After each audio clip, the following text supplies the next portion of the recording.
Hi hello ನಮಸ್ಕಾರ ಎಲ್ರಿಗೂ. ಇವತ್ತು ನಾವು ನಮ್ಮ ಕಿಚನಲ್ಲಿ ಆಂಧ್ರ ಸ್ಟೈಲ್ ಚಿಲ್ಲಿ ಚಿಕನ್ ಮಾಡ್ತಿದ್ದೀವಿ. ಬನ್ನಿ ನೋಡೋಣ ಹೆಂಗೆ ಮಾಡೋದು. ನಾನಿಲ್ಲಿ ಅರ್ಧ ಕೆ ಜಿ ಚಿಕನ್ ತೊಗೊಂಡಿದ್ದೀನಿ. ಅದಕ್ಕೆ ರುಚಿಗೆ ತಕ್ಕಷ್ಟು ಉಪ್ಪು. ನಂದು ಚಿಕನ್ನ ಚೆನ್ನಾಗಿ ವಾಶ್ ಮಾಡಿ ವಿನೆಗರ್ ಯೂಸ್ ಮಾಡಿದ್ದೀನಿ ವಾಶ್ ಮಾಡೋದಕ್ಕೆ. ಇವಾಗ ಒಂದು ಸ್ವಲ್ಪ ಅರಿಶಿನ ಹಾಕ್ಕೊಳ್ಳಿ. ಅರಿಶಿನ ಹಾಕೊಂಡ ನಂತರ 1/4 ಸ್ಪೂನಷ್ಟು ಮೆಣಸಿನ ಪುಡಿ. ಮೆಣಸಿನ ಪುಡಿ ಹಾಕಿದ್ಮೇಲೆ 1 ಚಮಚದಷ್ಟು ಸೋಯಾ ಸಾಸ್ ನೋಡ್ಕೊಂಡು ಹಾಕ್ಕೊಳ್ಳಿ, ತುಂಬ ಆದರೆ ಹುಳಿ ಆಗುತ್ತೆ. ನಂತರ 2 ಸ್ಪೂನಷ್ಟು ಗ್ರೀನ್ ಚಿಲ್ಲಿ ಸಾಸ್. ಖಾರ ನೋಡ್ಕೊಂಡು ಹಾಕ್ಕೊಳ್ಳಿ, ನಿಮಗೆ ತುಂಬ ಖಾರ ಬೇಕಂದರೆ ಇನ್ನೊಂದು ಸ್ಪೂನ್ ಹಾಕ್ಕೊಬೋದು, ಇಲ್ಲ ಖಾರ ಕರೆಕ್ಟಾಗೆ ಸಾಕು ಅಂತಂದರೆ 2 ಸ್ಪೂನ್ ಸಾಕಾಗುತ್ತೆ.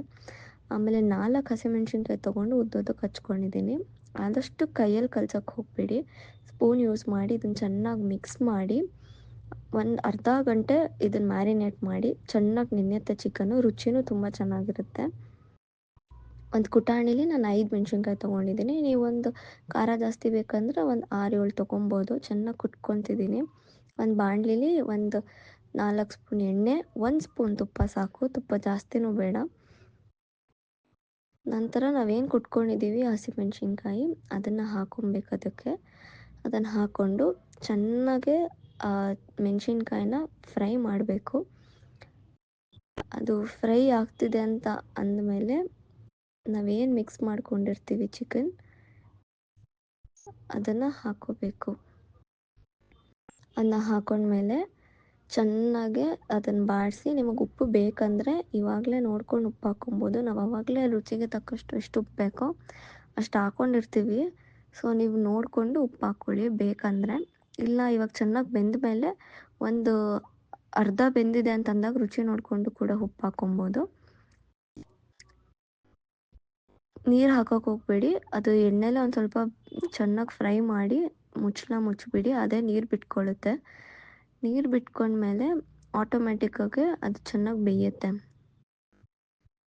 ಒಂದು ಹದ ಆಗಿದೆ, ಬೆಂದಿದೆ ಅಂತ ಅನಿಸುತ್ತೆ. ನಿಮಗೇನೋ ಇನ್ನೂ ಬೆಂದಿಲ್ಲ ಅನಿಸಿದ್ರೆ, ನನಗಿಲ್ಲ ಇದು ಬೆಂದಿಲ್ಲ ಅಂತ ಅನ್ನಿಸ್ತಿದೆ, ಅದಕ್ಕೋಸ್ಕರ ನಾನು ಒಂದು ಅರ್ಧ ಗ್ಲಾಸಷ್ಟು ಚಿಕ್ಕ ಕಾಫಿ ಕುಡಿಯೋ ಗ್ಲಾಸಲ್ಲಿ ಅರ್ಧ ಗ್ಲಾಸಷ್ಟು ನೀರು ಹಾಕ್ಕೊತಿದ್ದೀನಿ.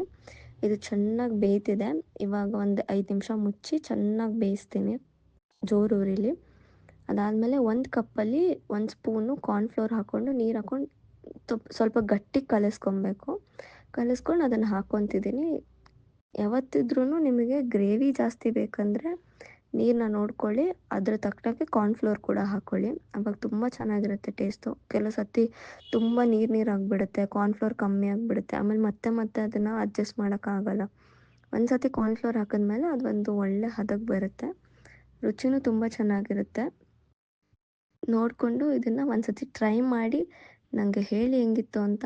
ನನ್ನ ವೀಡಿಯೋ ಇಷ್ಟ ಆಗಿದ್ದರೆ ಲೈಕ್ ಮಾಡಿ, ಸಬ್ಸ್ಕ್ರೈಬ್ ಮಾಡಿ ಆ್ಯಂಡ್ ಕಮೆಂಟ್ ಮಾಡಿ, ಏನಾದರೂ ನಾನು ಕರೆಕ್ಷನ್ಸ್ ಮಾಡ್ಕೊಬೇಕಂದ್ರೆ. Thank you for watching.